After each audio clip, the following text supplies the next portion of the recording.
창세기는 크게 두 부분으로 나눌 수 있습니다. 첫 부분은 1장부터 오늘 우리가 읽은 말씀 그 바로 앞부분 11장 26절까지 그 첫 부분이고, 두 번째 부분은 이제 그 다음부터 이제 오늘 말씀부터 이제 창세기 끝까지로 이제 나눌 수 있습니다. 이 첫 부분은 세상의 창조와 인류의 타락과 하나님의 심판과 구원을 이제 보여줍니다. 그렇지만 이 불신앙과 실패의 역사입니다. 하나님의 은혜의 간섭이 없이는 인류는 소망이 없다 하는 것을 보여줍니다. 이 창세기의 둘째 부분은 이제 둘째 부분에서는 믿음의 이제 조상인 아브라함과 이삭과 야곱과 요셉의 족장들을 다룹니다. 하나님은 아브라함을 부르시고 은혜로운 간섭을 시작하십니다. 첫 부분에서 보면 하나님이 수동적으로 이렇게 나타나는 걸 볼 수 있어요. 그런데 두 번째 부분부터 보면 하나님이 적극적으로 그 사람들의 삶의 역사에 개입하시는 것을 이제 볼 수 있습니다. 우리는 지난 시간에 그 노아의 세 아들 셈과 야벳과 함에 대해서 살펴봤습니다.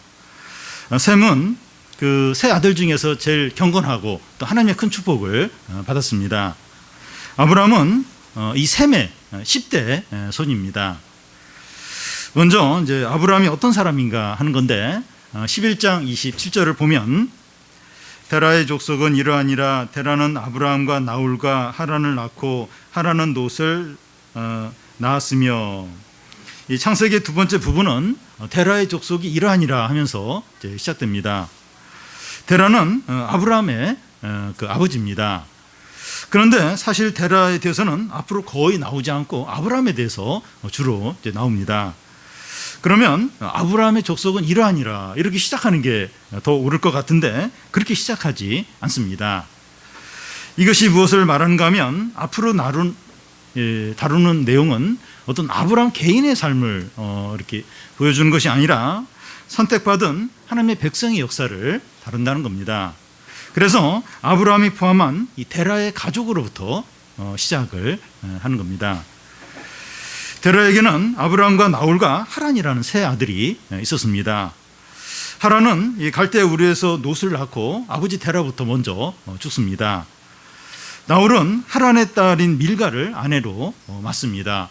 삼촌이 조카하고 결혼을 한 겁니다. 아브라함은 사레를 아내로 맞이하는데 이복 누이 동생입니다. 모세 때는 이 율법으로 근친의 결혼을 금했는데 아직 이제 그런 율법이 이렇게 생기기 전이기 때문에 이런 근친 간의 결혼이 있었습니다. 이것이 이제 데라의 가족의 상황입니다. 이것을 통해서 아브라함에 대해서 알 수 있는 것은 다른 사람과 다를 바가 없다는 겁니다. 아브라함은 나홀이나 하란에 비해서 이름이 네 글자예요. 이름이 네 글자인데 이름이 좀 더 길 뿐이지 뭐 차이가 없어 보입니다. 오히려 아브라함에게는 치명적인 약점이 있었습니다. 30절을 보면 사레는 임신하지 못함으로 자식이 없더라. 이 아브라함의 아내 사레가 이제 그 아이를 낳지 못한다고 하는 것은 그 당시에 결정적인 결함입니다. 한국도 수십 년 전만 해도 여자가 이제 아들을 낳지 못하면 이혼의 사유가 되고 남편이 둘째 부인을 얻어도 뭐 거기 아무 말을 할 수가 없는 그런 상황이었습니다. 이 사무엘서의 한내 이야기를 통해서 아기를 낳지 못한 여자가 얼마나 큰 고통을 겪는가 하는 것을 이제 볼 수 있습니다. 그런데 하나님은 이런 치명적인 약점 있는 가정을 택하셨습니다. 아브라함을 선택하신 목적이 큰 민족을 이루는 것인데 그 목적과 정반대의 조건을 가진 가정을 선택하신 겁니다. 아브라함 부부는 이 아기를 낳지 못했기 때문에 겸손했습니다. 남들이 다 가지고 있는데 자기만 없으면 마음이 가난해집니다. 그런 사람에게 어떤 좋은 기회가 주어지면 전적으로 이제 반응합니다. 하나님은 인간적으로 소망이 없는 가정을 종종 이제 부르십니다. 성경 이렇게 역사를 보면 한나나 또 삼손의 부모나 룻을 부르셨습니다. 왜냐하면 이런 사람들은 남들이 다 갖고 있는 것을 갖지 못했기 때문에 하나님이 부르셨을 때 전적으로 반응하기 때문입니다. 우리는 이 자신의 이 부족하고 약하고 재능이 없는 것 때문에 하나님께서 사용할 수 없다, 사용 안 하실 거다, 이런 생각을 하지 않아야 합니다. 우리의 부족과 한계 때문에 남들보다 더 겸손하고 더 간절하면 이것이 더 큰 장점이 될 수 있습니다. 남들에게 다 있는데 자기에게만 없다면 이 하나님의 축복을 받을 수 있는 기회가 됩니다. 그 부분에 대해서 믿음으로 반응을 하기만 하면 하나님이 큰 축복을 받습니다. 유난히 경제적으로 어렵든지 또 자녀 문제 때문에 더 힘든 일을 겪는다든지 또 뭐 결혼 문제 이게 안 돼가지고 어렵든지 뭐 이렇게 남들은 다 가진 것 같은데 나만 그런 게 이제 없다 싶을 때 거기에 대해서 믿음으로 반응을 하는 겁니다. 그러면 그 약점 때문에, 그 부족한 것 때문에 하나님이 큰 축복을 누리는 것을 볼 수 있습니다. 그러니까 그게 이 성경의 아주 주된 어떤 흐름이에요. 하나님 그런 식으로 약점 있는 사람들을 불러가지고 그래서 이렇게 그 사람의 큰 복을 주고 하나님의 뜻을 이루는 것을 많이 볼 수가 있습니다. 그래서 우리에게 어떤 약점들, 왜 우리 집에만, 왜 나에게만, 남들은 다 하는데 다 그러는데 왜 나만 그걸 이제 믿음으로 반응하는 거예요. 불평하고 그게 아니라 믿음으로 끝까지 믿음으로. 그러면 그 약점 때문에 하나님의 큰 복을 누리고 또 그것 때문에 또 하나님의 은혜를 많이 누리는 그런 경우들이 많습니다. 아브라함이 존귀하게 되고 크게 사용된 이유는 하나님이 그를 선택하셨고 축복하셨기 때문입니다. 사람에게 원인이 있는 것이 아니라 하나님께 있어요. 그러니까 사람에게 뭔가 특별하고 대단한 게 있어서 아니라 하나님이 이제 그렇게 하신 겁니다. 그래서 이 아브라함이 하나님의 부르심에 전적으로 반응하는 것이 필요했습니다. 그러니까 우리가 할 일은 하나님께 반응을 하는 거예요. 내가 뭘 이렇게 잘하고 하나님이 나에게 이렇게 신경 쓰도록 뭔가 이렇게 특별한 뭔가를 하고 그게 아니고 하나님이 우리를 부르실 때 거기에 전적으로 반응하는 게 중요합니다. 아브라함은 하나님의 부르심에 따라서 아버지 데라와 함께 가나안을 향하는 그런 출발을 하게 됩니다. 31절, 32절을 보면 우리 한 절씩 교대를 읽겠습니다. 데라가 그 아들 아브라함과 하란의 아들인 그의 손자 롯과 그의 며느리 아브라함의 아내 사레를 데리고 갈대아인의 우르를 떠나 가나안 땅으로 가고자 하더니 하란에 이르러 거기 거류하였으며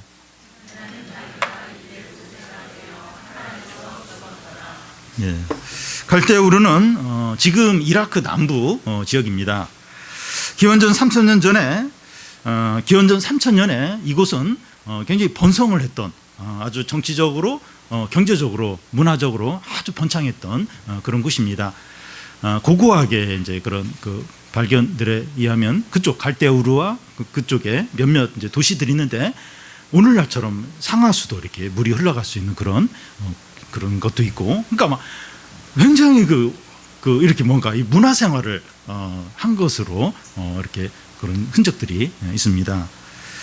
아브라함은 이곳에서 하나님의 부르심을 받고 아버지 데라와 롯과 또 아내 사레와 함께 가나안을 향해서 출발했다가 하란에 이제 머물게 됩니다. 여기서 하란은 이제 지역 이름으로서의 하란입니다. 그러니까 그 데라의 아들 세 아들 중에 하란이 있고 또 이 장소적인 이제 하란이 있는데 지금 장소 지역 이름 하란을 말합니다. 아버지 데라는 하란에서 205세에 죽습니다. 하란은 이 갈대아 우르와 가나안의 중간 지역입니다. 그러니까 아브라함의 가족은 동쪽에서 서쪽으로 이제 이동을 하고 있습니다. 이것은 그 당시 사람들의 이동 방향과 정반대입니다. 11장 2절에 보면 이제 홍수의 사람들이 동방으로 옮겨요. 동쪽으로 옮기다가 시랄 평지에 이제 정착한 것을 볼 수 있습니다. 그 당시에는 사람들이 더 넓고 비옥한 땅을 찾아서 동쪽으로 계속 이동을 했습니다. 그런데 아브라함의 가족은 하나님의 부르심에 따라서 그 당시 사람들이 이동하는 방향과 정반대 방향으로 이제 가고 있는 겁니다. 여러분, 이 믿음이라고 하는 것은 하나님의 말씀에 하는 것이고 구체적으로 순종을 하는 겁니다. 하나님은 이렇게 시대의 흐름을 거슬려서 가도록 그렇게 요구를 이제 하십니다. 대부분의 사람들은 화살표 방향으로 다 달려가는데 이 하나님의 말씀에 따라서 화살표 반대 방향으로 나아갈 때가 있습니다. 그러니까 지금 돈 버는 방법은 이렇게 은행에서 빚 빌려서 은행에서 빚을 내서 이렇게 아파트 사고 몇 년 후에 2, 3년 후에 아파트가 오르면 그거 팔고 지금은 좀 어려워졌어요. 이제 이렇게 대출하는 그런 조건이 좀 까다로워져서 어려워졌는데 그러니까 몇 년 전만 해도 그런 식으로 재산을 증식했어요. 그게 이제 돈 버는 방향, 화살표 방향입니다. 그리고 자녀를 이렇게 좋은 데 가려면 그게 있어요. 그런 방향, 화살표 방향이 있어요. 근데 하나님 말씀은 화살표 정반대 방향으로 가라고 하는 거예요. 그렇게 하는 겁니다. 하나님의 말씀 때문에 그렇게 해야 될 때가 있습니다. 그러니까 지금 아브라함 이 가정 같은 경우는 지금 갈대아 우르가 살기 좋아요. 문화생활입니다. 그리고 이제 더 좀 이렇게 더 많은 어떤 걸 누리려면 동쪽으로 갑니다. 동쪽으로 비옥한 땅으로. 근데 지금 하나님 말씀은 서쪽으로. 남들 다 지금 그 노다지, 금노다지를 따라서 지금 돈 버는 성공하는 다 동쪽으로 가는데 서쪽으로 가는 서쪽으로. 하나님 말씀이 서쪽으로 가라고 이제 하는 겁니다. 다음은 이 아브라함에 대한 하나님의 명령입니다. 아브라함이 하나님의 부름을 받게 된 것은 그가 하나님을 찾았기 때문이 아닙니다. 아브라함은 갈대아 우르에 있을 때 우상을 섬겼어요. 그런데 하나님이 아브라함을 부르셨습니다. 하나님께서 아브라함을 어떤 식으로 부르셨습니까? 말씀이 임한 거예요. 말씀으로 부르신 겁니다. 하나님이 말씀하시는 것이 부르시는 거예요. 이렇게 하나님 말씀을 하신다. 이게 우리를 부르는 겁니다. 하나님은 말씀을 통해서 우리를 부르십니다. 누가 부르면 대답을 해야 돼요. 대답을 해야 됩니다. 믿음이 뭔가 하면 말씀에 반응을 하는 거예요. 하나님 사람을 말씀으로 불러요. 말씀에 반응하는 게 믿음입니다. 믿음입니다. 하나님은 아브라함에게 무엇이라고 말씀하십니까? 12장 1절을 보면 여호와께서 아브라함에게 이르시되 너는 너의 고향과 친척과 아비 집을 떠나 내가 내게 보여줄 땅으로 가라. 너는 너의 고향과 친척과 아비의 집을 떠나라는 겁니다. 사람은 나이가 들면 들수록 변화를 싫어해요. 그리고 고향을 자꾸 그리워해요. 또 가족들과 떨어지지 않으려고 하고 옛날 친구들을 자꾸 찾게 됩니다. 저도 얼마 전부터 자꾸 중학교 때, 고등학교 때 친구들이 생각이 나요. 그래서 이렇게 좀 찾아보기도 하고, 자꾸 이제 옛날 친구들, 또 가족들 자꾸 이제 챙기게 되고 찾게 됩니다. 그리고 그 당시 이제 부족 공동체에 함께 속해 있어야 안전했습니다. 그런데 이 부족 공동체에서 떨어져 나가면 사방으로 공격을 받을 수 있어요. 위험에 처할 수 있습니다. 아브라함이 고향과 친척과 아비 집을 떠난다고 해서 아주 큰 것을 포기하는 겁니다. 신앙은 구체적인 행동을 요구합니다. 그동안 익숙한 생활 방식과 사람들과의 관계를 철저히 떠날 것을 요구합니다. 이 말씀은 지금 살던 곳에서 이사를 하고 좀 다니던 직장을 떠나고 만나던 사람들과 절교하라는 말이 아닙니다. 새로운 삶을 살기 위해서 변화와 결단이 필요하다는 겁니다. 우리는 이 주님을 따르려고 할 때 이 치러야 될 대가가 뭔가 하는 생각을 해야 합니다. 지금까지 해오던 생활 방식을 그대로 유지하면서 거기다가 축복까지 더 받고 그런 것이 아닙니다. 우리는 하나님의 말씀을 들을 때 내가 치러야 될 대가가 뭐고 또 내가 바라봐야 될 약속이 뭔가 하는 것을 생각해야 합니다. 신앙은 지금 있는 옷 위에 겉옷을 하나 더 걸쳐 있는 것이 아닙니다. 우리는 그러고 싶어요. 지금 아무것도 이제 바꾸지 않고 여기에 좀 더 축복을 받고 싶은, 그런데 그건 신앙이 아닙니다. 신앙은 지금 입고 있는 옷 위에 뭐 하나 거치는 것이 아니라 속옷까지 새 옷으로 갈아입는 겁니다. 새로운 논리로 전혀 다른 삶을 사는 겁니다. 또한 믿음은 분리를 의미합니다. 아무리 자기에게 익숙하고 좋아하고 이 몸의 일부처럼 여겨지는 거라 할지라도 떠나고 버릴 수 있어야 합니다. 하나님은 아브라함을 부르시면서 제일 먼저 떠날 것을 말씀합니다. 떠나라는 거예요. 떠나라는 겁니다. 예. 오늘 우리 주보에 우리 이길재 집사님 가정 이제 주복을 있었는데 원래 계획은 한 2년 정도 한국에 이제 있는 건데 떠나라는 거예요. 6개월 정도 됐는데 떠나라는 거예요.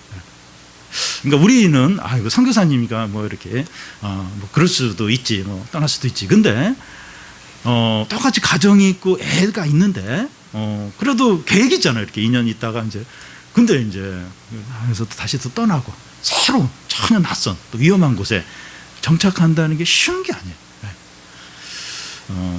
그래서 뭐 다 이제 이렇게 뭐 떠나야 된다 그건 아닌데, 그러니까 이런 삶이 이제 있다는 게 성도에게는 이렇게 떠나야 되는 있다는 겁니다.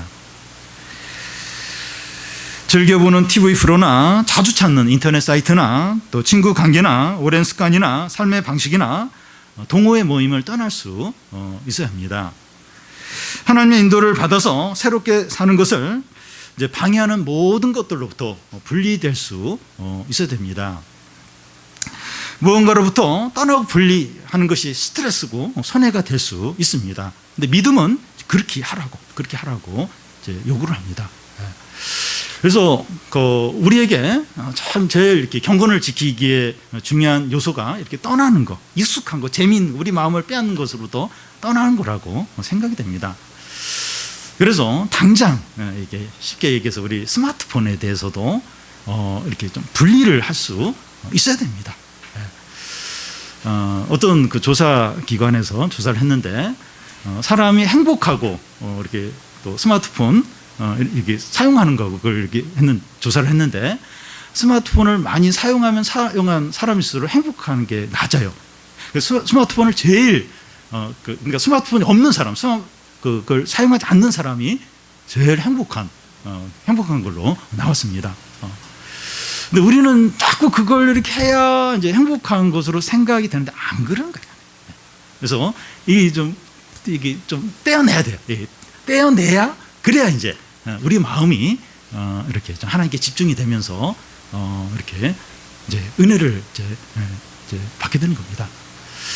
여러분, 신앙은 이게 뭐 특별한 게 아니라 특별히 뭔가를 많이 하는 게 아니라 그냥 말씀에 반응하는 거예요. 말씀 반응해서 이렇게 떠날 거 떠나고 버릴 거 버리고 아주 단순하게 말씀에 반응해서 그게 어려운데 그게 신앙이에요. 그게 복잡하게 뭘 많이 하고 뭘 많이 하는데 열심을 내는 것 같은데 은혜가 없어요. 역사 안 나타나요. 그 이유는 안 떠나는 거예요. 이게 분리를 안 하는 겁니다. 여전히 다 껴있고 있으면서 거기에 이제 겉옷을 하나 더 걸치고 하나도 안 바꾸면서 포기 안 하면서 그러면서 복과 뭐가 더 추구하려고 아무 일이 안 일어나는 거예요. 은혜가 없는 거예요. 이게 떠나는 게 떠나고 분리하고 버리고 단순하게 말씀에 전폭적으로 반응하는 겁니다. 갈대아우로 좋은 곳이에요. 아주 문화생활할 수 있는 그런데 그냥 떠나라고 하니까 가는 겁니다. 그래서 우리 좀 대표로 우리가 다 그렇게 떠나야 되는데 우리 한 가정이 떠났는데 우리가 좀 그거 생각하면서 내가 뭐 그런 하는 건 아니지만 그래도 이런 것 좀 뭐 이렇게 뭐 TV 프로나 또 뭐 스마트폰이나 좀 이렇게 절제 안 되는 거 그거 좀 그거 정도는 절제해야 되지 않나 그러면서 이제 다 그거 한 번씩 끊는 거죠. 결정하는 거죠. 그거예요. 그거 이렇게 떠나고 분리하고 그거 그 하나님과 동행하고 은혜를 누리는데 방해가 되는 그거 이렇게 다 내려놓는 겁니다. 신앙은 그런 거예요. 믿음은 이제 그런 겁니다. 그리고 하나님은 아브라함에게 떠나라고 하시면서 뭘 말씀합니까? 1절 끝에 보면 내가 내게 보여줄 땅으로 가라는 겁니다.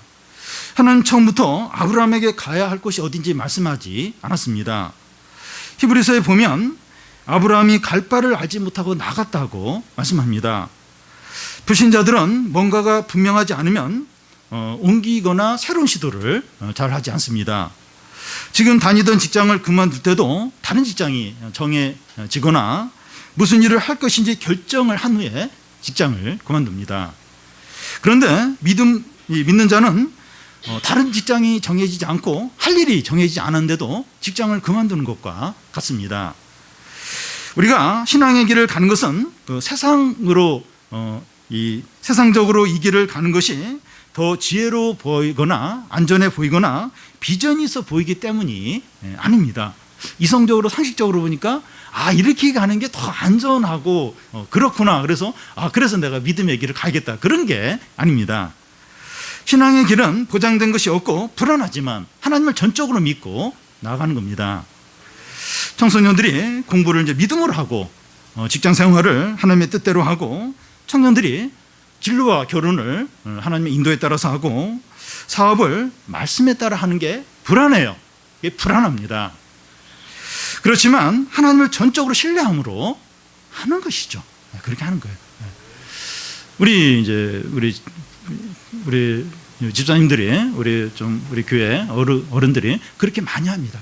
우리 애들 믿음으로 합니다. 참 답답해 보이지만 그런 식으로 합니다. 불안하죠. 근데 전적으로 믿음으로 그렇게 합니다. 우리는 최종 목적지가 어딘지 모르지만 하나님이 가라고 하시면 전적으로 하나님 의지해서 가는 겁니다. 물론 우리가 알아보거나 정보를 찾는 것이 불필요하다는 게 아니에요. 우리가 알아볼 거 다 알아봐야 돼요. 취업이나 입시나 또 결혼할 대상자나 다 알아볼 거 알아봐야 돼요. 그런데 이제 다 믿음으로 그거에 따라서 하는 게 아니라 다 믿음으로 나아가는 겁니다. 아브라함은 이 장래 유업을 받을 땅을 향해서 나아갔다고 했습니다. 하나님이 우리에게 가장 좋고 귀하고 영원한 것을 주시려고 우리를 인도하십니다. 우리는 매일매일 하나님의 인도를 받는 거예요. 내일 1년 후 모르겠어요. 10년 후 모르겠어요. 근데 이렇게 하나님 전적으로 의지하고 매일매일 하나님께 맡기고 이제 가는 겁니다. 언제까지 그렇게 해야 됩니까? 마지막 순간까지 계속 하나님께 맡기고 한 걸음 한 걸음 나아가는 겁니다. 그러니까 아브라함이 참 그 믿음이 뛰어난 이유가 그거예요. 이게 갈 바를 알지 못하는데 이렇게 매 순간 하나씩 다 맡기면서 그 길을 이제 간 겁니다. 하나님의 어떤 약속, 하나님의 어떤 그걸 바라보면서 나아간 겁니다. 마지막으로 이 부르심에 대한 약속입니다. 하나님의 명령만 보면 너무 가혹하고 철저하다는 생각이 들지만 하나님의 약속은 너무나 크고 놀랍습니다. 하나님이 아브라함을 부르신 목적은 이 약속을 이루기 위한 겁니다. 2절, 3절을 우리 한 절씩 교대로 읽겠습니다. 내가 너로 큰 민족을 이루고 내게 복을 주어 내 이름을 창대하게 하리니 너는 복이 될지라.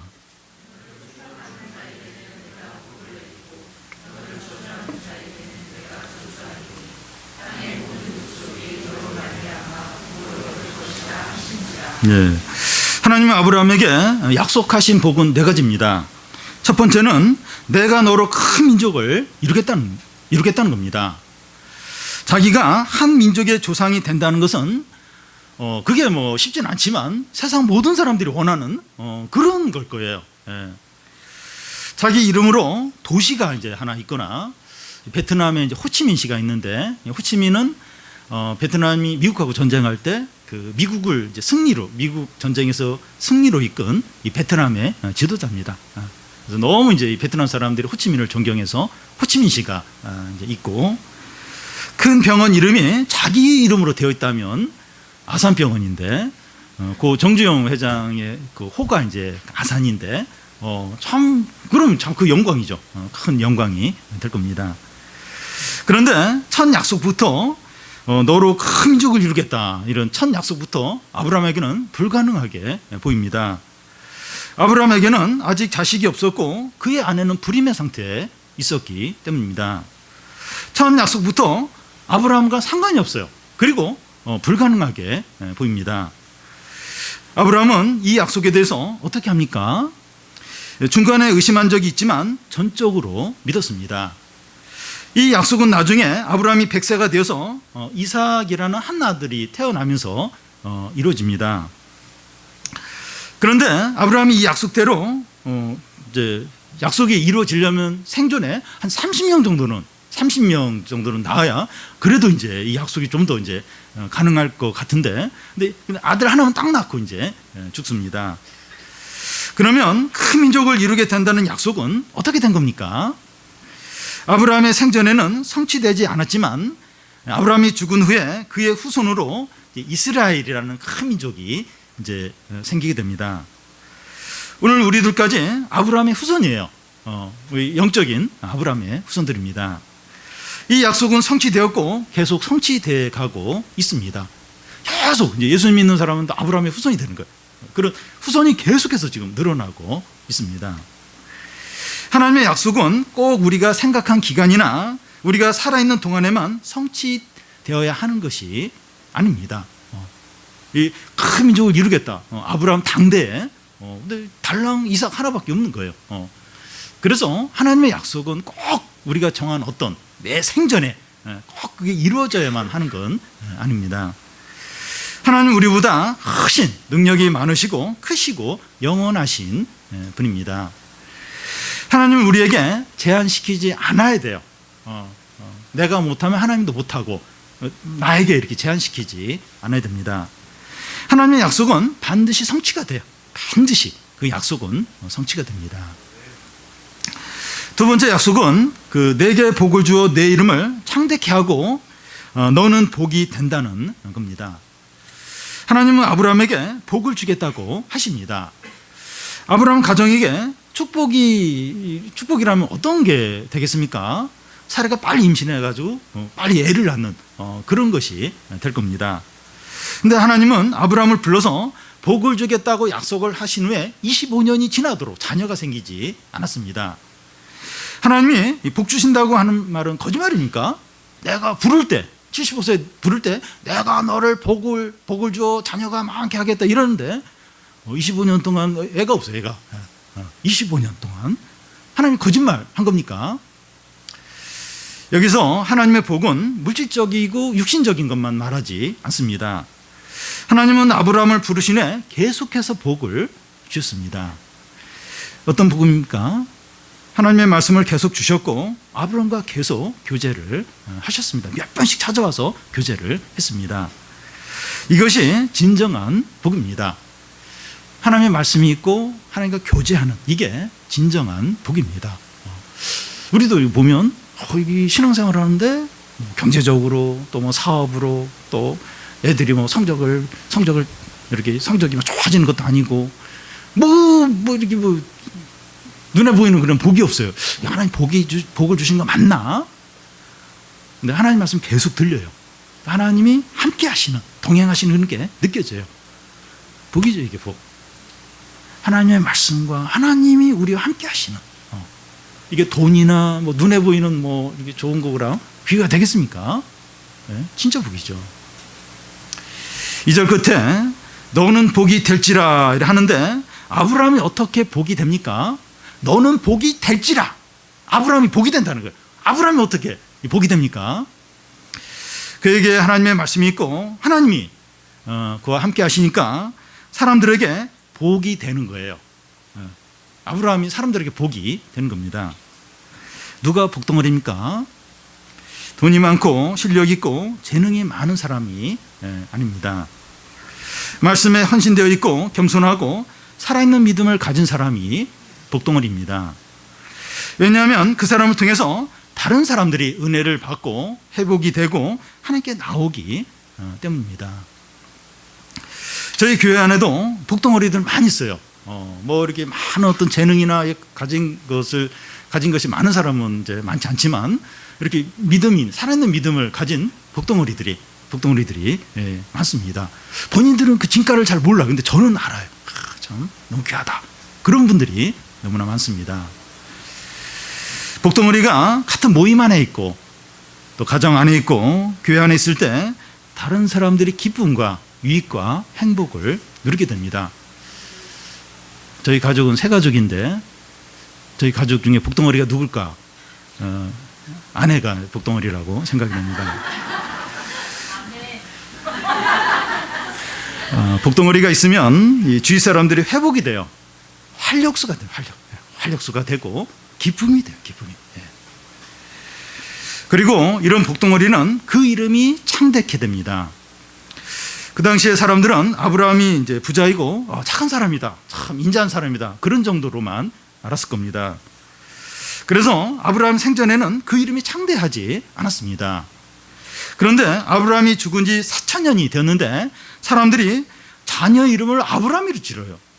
아브라함이라고 짓습니다. 아브라함 링컨, 아브라함 카이퍼. 아브라함 카이퍼는 이제 네덜란드 수상이고 신학자고 또 아주 유명한 그런 좀 정치가이기도 한데, 예. 그러니까 뭐 아브라함 이름을 많이 지어요. 그 이름으로 자녀 이름을 많이 짓습니다. 믿는 자들은 물론이고 불신자들까지 아브라함을 알고 있습니다. 아브라함이 왜 이렇게 유명하게 되었습니까? 복덩어리였기 때문입니다. 하나님의 말씀이 그에게 있었고 하나님이 그와 친구처럼 함께 했기 때문입니다. 역사적으로 수많은 영웅들이 있어지면 다 잊혀져요. 물론 뭐 이제 기억나는 뭐 영웅들도 있긴 있지만 그보다 훨씬 더 많은 영웅들인데 다 잊혀집니다. 그런데 아브라함이나 요셉이나 모세나 다윗이나 바울 같은 복덩어리들은 영원히 빛나요. 영원히. 그리고 존경하고 그들의 삶을 통해서 또 은혜를 받고, 복덩어리죠. 복덩어리입니다. 여러분, 하나님을 잘 믿는 것이 좁아지거나 소극적이 되거나 위축되는 것이 아닙니다. 우리 자신은 소극적이 될지 몰라도 하나님이 우리를 존귀케 하시고 높이십니다. 여러분, 등불은 구석에 이제 이렇게 보관하기 위해서 등불이 있는 것이 아니라 높은 곳에 두어서 사람들에게 비추게 하기 위해서 등불이 존재합니다. 우리 안에 하나님의 말씀과 은혜가 있을 때 하나님이 우리를 높여요. 높이고 사람들에게 복을 주게, 복을 이렇게 나눠주게 그렇게 합니다. 그런데 이 복은 모든 사람이 다 나누어 이제 받게 되는 것이 아닙니다. 이것이 이제 세 번째 약속의 내용인데요. 3절에 보면 너를 축복하는 자에게 내가 복을 내리고 너를 저주하는 자에게는 내가 저주하겠다는 겁니다. 사람들이 복을 받을 수 있느냐 없는 것은 아브라함에 대한 태도가 어떠냐 하는 것에 달려있다는 겁니다. 아브라함이 이제 가나안에 들어온 지 얼마 되지 않아 기근이 생겨서 애굽으로 이제 내려가게 돼요. 그런데 애굽 왕 바로가 이 아브라함의 아내 사레를 보고선 아내로 이제 삼으려 갑니다. 그때 하나님이 그 애굽 그 왕궁에 재앙을 내려서 모든 태가 다 다치게 돼요. 그러니까 하나님의 어떤 복이 딱 단절되는 그것을 이제 모든 사람이 느끼게 됩니다. 아브라함을 무시하거나 적대하면 복에 부스러기도 없다는 거예요. 모든 복이 딱 이제 단절이 이제 되는 겁니다. 아브라함에 대한 태도가 곧 하나님에 대한 태도라는 겁니다. 이것은 성도가 얼마나 존귀하고 복된 자인가 하는 것을 보여줍니다. 그러니까 사람들이 우리에 대한 태도가 그들이 하나님에 대한 이제 태도가 되는 겁니다. 우리가 얼마나 존귀하고 얼마나 이제 대단한 자들인지 모릅니다. 그래서 우리는 똑똑한 사람이나 지위가 높은 사람이나 돈이 많은 사람이나 외모가 멋진 사람 앞에서 위축되지 않아야 됩니다. 왜냐하면 우리에게 얼마나 좋은 축복들, 얼마나 귀한 것들이 우리에게 다 있는지 몰라요. 복덩어리. 그래서 그 다른 그런 것들, 일시적인 것들, 눈에 보이는 것들 그거 막 부러워하고 그 사람들 앞에 막 위축되고 열등감 갖고 그럴 필요가 없어요. 얼마나 우리가 존귀하고 얼마나 그 좋은 귀한 것을 많이 가지고 있는지 모릅니다. 네 번째 약속은 이 땅의 모든 족속이 너로 말미암아 복을 얻는다는 겁니다. 하나님의 복은 아브라함 개인이나 그의 후손들만 이렇게 소유하도록 주어진 것이 아닙니다. 하나님의 축복과 은혜가 너무 크고 많고 풍성해서 한 개인이나 민족만 독점할 수가 없어요. 만약 억지로 독점하려면 터질지 몰라요. 이 복이 얼마나 넘쳐난가 하면 아브라함 혼자 그리고 그 자식들에게만 몰래 나눠주고 또 이스라엘만 그 복을 누리고 그러기엔 이 복이 너무 커요. 너무 풍성해요. 너무나도 엄청납니다. 모든 족속들이 아브라함의 복을 누리는 게 하나님의 뜻입니다. 갈라디아서에 보면 우리가 살펴본 이 말씀이 복음이라고 이제 합니다. 아브라함에게 복음이 전해졌다는 겁니다. 우리가 예수님을 믿음으로 여기서 말하는 아브라함의 축복을 누리는 겁니다. 우리가 아브라함처럼 말씀에 순종할 때 아브라함의 축복을 누리게 됩니다. 우리가 아브라함의 축복을 다 누린 거예요. 그러기 위해서 우리가 하나님의 말씀에 반응하여 믿음으로 이제 사는 것을 막는 익숙하고 편한 것들을 버릴 수 있어야 됩니다. 여러분, 오늘날 이제 우리가 다 하나님 믿는데 이게 아브라함이 들은 게 복음이라고 하는데 우리가 이 복음을 다 들었어요. 그래서 이 아브라함의 축복을 우리가 누려야 되는데 잘 못 누린 이유가 뭔가 하면 아브라함과 우리의 차이가 뭔가 하면 생각을 해보면 됩니다. 그러니까 우리는 너무 복잡해요. 생각이 많아요. 욕심이 많습니다. 근데 더 좀 단순하게 하나님 말씀하면 말씀에 즉각 반응하는 겁니다. 떠나라면 떠나고 분리하라면 분리하는 겁니다. 그리고 그냥 하나님의 약속을 단순하게 믿는 거예요. 너를 큰 민족이 되게 하고 자손을 주게 하겠다. 25년을 그냥 그대로 믿는 겁니다. 이상하죠. 근데 믿는 거예요. 그냥 믿는 겁니다. 믿는. 물론 이제 중간에 조금 방황할 때도 있겠지만 믿는 겁니다. 여러분, 이런 단순한 믿음, 단순하게 반응하고 순종하는 게 얼마나 놀라운 아브라함을 통해서 얼마나 놀라운 복들이, 하나님의 구원이, 능력이, 영광이, 하나님의 뜻이 이루어졌는지 모릅니다. 그 이름이 영원히 빛나고 아브라함의 후손이 지금까지 계속 나오고 그 이름이 창대케 되고 많은 사람들이 복을 받고, 그래서 우리가 좀 더 이렇게 단순하게, 좀 더 분명하게, 좀 더 전적으로, 좀 더 그렇게 믿어야겠다. 그런 생각이 듭니다. 그래서 좀 떠날 거 떠나고 버릴 거 버리고 반응하는 거예요. 반응합니다. 그리고 그냥 믿는 겁니다. 믿고 따라가는 겁니다. 갈 바를 알지 못해도 그냥 주님 신뢰하고 따라가는 겁니다. 그러면 이 아브라함에게 이 네 가지 복을 이야기했는데 그게 이제 우리 복이 돼요. 우리 복이. 내가 복덩어리가 되고 하나님의 말씀 은혜와 영광을 누리게 됩니다. 그리고 우리의 이름이 창대케 돼. 오래오래 기억이 됩니다. 물론 뭐 이렇게 성경에 기록되는 건 아니다 할지라도 그 이름이 잊혀지지 않는, 계속해서 전해지고 하나님의 놀라운 어떤 은혜들이, 열매들이 나타나게 됩니다. 우리가 이렇게 믿음으로 반응하고 떠날 것 떠나고 순종하는 게 잃어버리는 것이 아니고 손해보는 것이 절대로 아닙니다. 쓸데없는 것들, 일시적인 것들 포기하고 영원하고 참되고 귀한 것들, 보물들, 진짜 보물들을 다 쓸어 담는 겁니다. 여러분, 하나님 믿는 거, 하나님 약속을 붙들고 믿음으로 사는 거 손해가 아니에요. 잃어버리는 게 아닙니다. 불행한 삶이 아닙니다. 하나님 살아계시고 그 약속이 참돼요. 그 능력이 놀랍습니다. 아브라함이 그걸 보여줘요. 아브라함의 생애가 그걸 보여줍니다. 오늘 이 시간 우리 모두가 하나님 말씀에 전적으로 이게 너무 많이 생각하지 마시고요. 전적으로 반응하고 또 새롭게 시작하는 새롭게 시작하고 순종하고, 그래서 우리가 복덩어리가 되어서 사람들을 살리고 또 사람들을 구원하고 하나님의 뜻을 이루는 성도들이 다 되시기를 바랍니다.